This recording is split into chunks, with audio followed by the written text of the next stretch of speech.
Hello. आज मैं यहाँ पर यूपी जूनियर एडेड सहायक अध्यापक भर्ती परीक्षा से जुड़े सारे सारे बिंदुओं को लेकर आया हूँ। हम इस पर चर्चा करेंगे। आपके सभी डाउट को मैं यहाँ क्लियर करूँगा।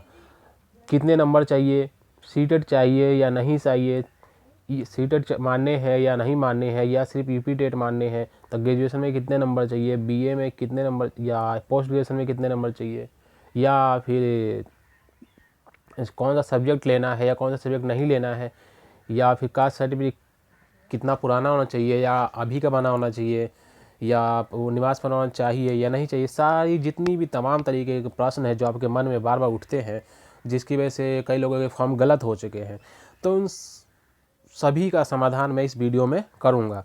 तो आप इस वीडियो को अंत तक देखिएगा, और अगर आप चैनल पे नए हैं तो चैनल को सब्सक्राइब कीजिए ताकि आने वाली सारी वीडियो आपको मिल सके। चलिए देखते हैं जूनियर एडेड अध्यापक सहायक अध्यापक भर्ती परीक्षा यूपी। तो दोस्तों आइए देखते हैं।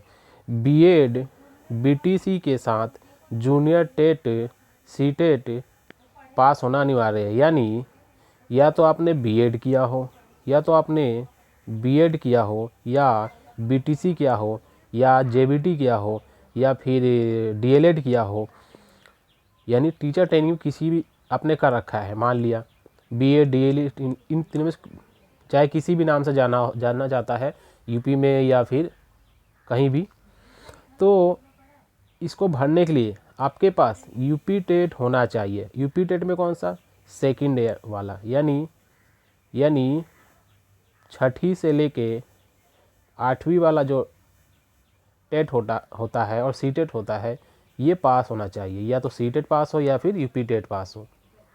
यूपी टेट या सीटेट छठी से लेके 8वीं वाला पास होना चाहिए। अगर आप छठी से 8वीं वाला यूपी टेट पास हैं तो आप इस फॉर्म को भर सकते हैं। इसके अलावा बहुत से के छात्रों का सवाल था कि ग्रेजुएशन में मेरे 50% नहीं है, मैं कैसे फॉर्म भरूं। अगर आपके ग्रेजुएशन में 50% नहीं है, लेकिन आपके पास एमए में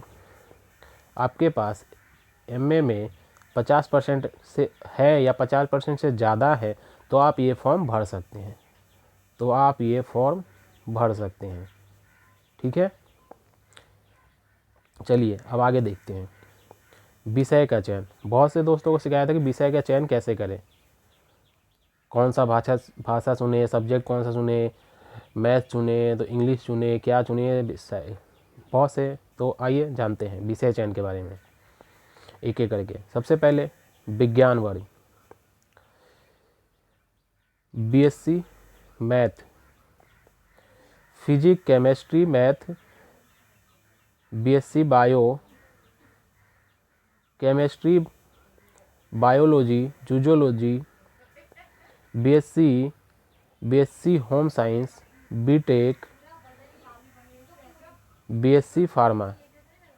यानी ये जितने भी सब्जेक्ट हैं ये सभी विज्ञान वर्ग के अंतर्गत आएंगे। यानी इनको जो विषय चुनना है, अगर आपने फिजिक्स केमिस्ट्री मैथ से बीएससी किया है, या फिर फिजिक्स बायो से बीएससी किया है, या फिर बीएससी आपने एजी या फिर होम साइंस से किया हो, या फिर बीटेक किया हो, या फिर आपने बी फार्मा किया हो, ये सारे साइंस के सब्जेक्ट हैं। इसीलिए ये सारे साइंस के सब्जेक्ट हैं, इसीलिए ये सारे सभी विज्ञान वर्ग के अंतर्गत आएंगे। इसलिए आपको जो वर्ग चुनना है वो विज्ञान वर्ग चुनना है। अगला देखते हैं भाषा वर्ग। भाषा कौन सी चुननी है? तो दोस्तों हिंदी, संस्कृत और अंग्रेजी, ये तीन भाषाएं हमारे यहाँ चलती है।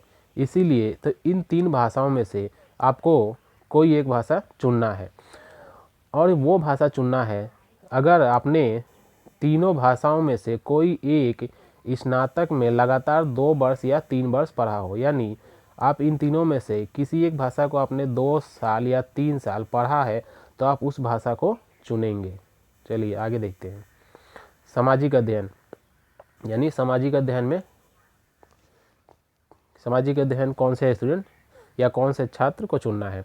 सामाजिक अध्ययन के अंतर्गत हिस्ट्री, ज्योग्राफी, पॉलिटिकल, इकोनॉमिक्स, ये चारों सब्जेक्ट आते हैं। अगर आपने ये चारों सब्जेक्ट में से कोई पढ़ा हुआ है, आपने इन चारों सब्जेक्ट में से किसी एक को पढ़ा है, ग्रेजुएशन में लगातार 2 वर्ष पढ़ा हो या फिर 3 वर्ष पढ़ा हो, यानी आपने तीनों वर्ष पढ़ा हो या 1 या 2 वर्ष पढ़ा है, तो आपको सामाजिक विज्ञान अध्ययन लेना है।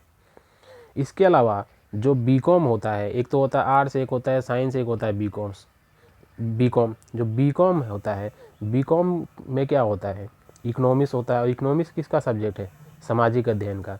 इसीलिए बीकॉम वाले भी सामाजिक अध्ययन को ही चुनेंगे। आगे चलते हैं।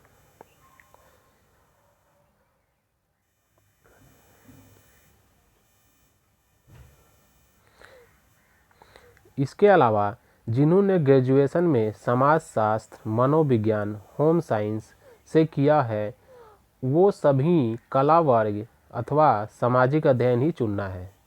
यानी ये जितने भी सब्जेक्ट हैं, हिस्ट्री, पॉलिटिकल ज्योग्राफी, इकोनॉमिक्स, इन चारों के अलावा अगर आपने ग्रेजुएशन में समाजशास्त्र भी पढ़ाया जाता है, मनोविज्ञान या होम साइंस लिया है। ये होम साइंस क्या है दोस्तों, एक होता है होम साइंस बीएससी में भी होता है, और मनोविज्ञान क्या हो, ये बीएससी और आर्ट्स दोनों में होता है।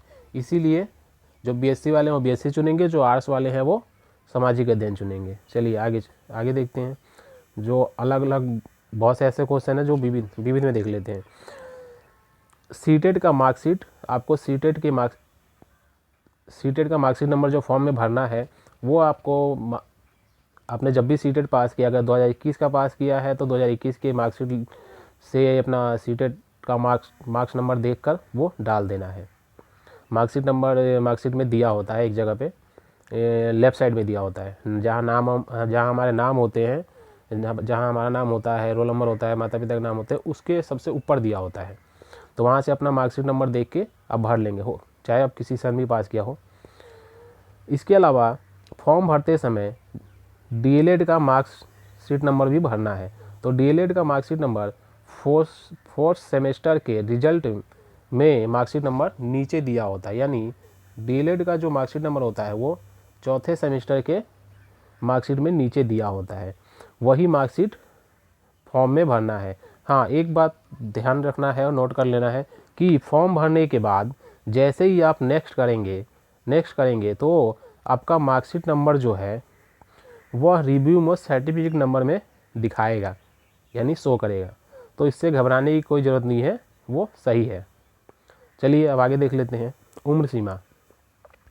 उम्र की सीमा क्या है, कितने वर्ष तक के व्यक्ति भर सकते हैं।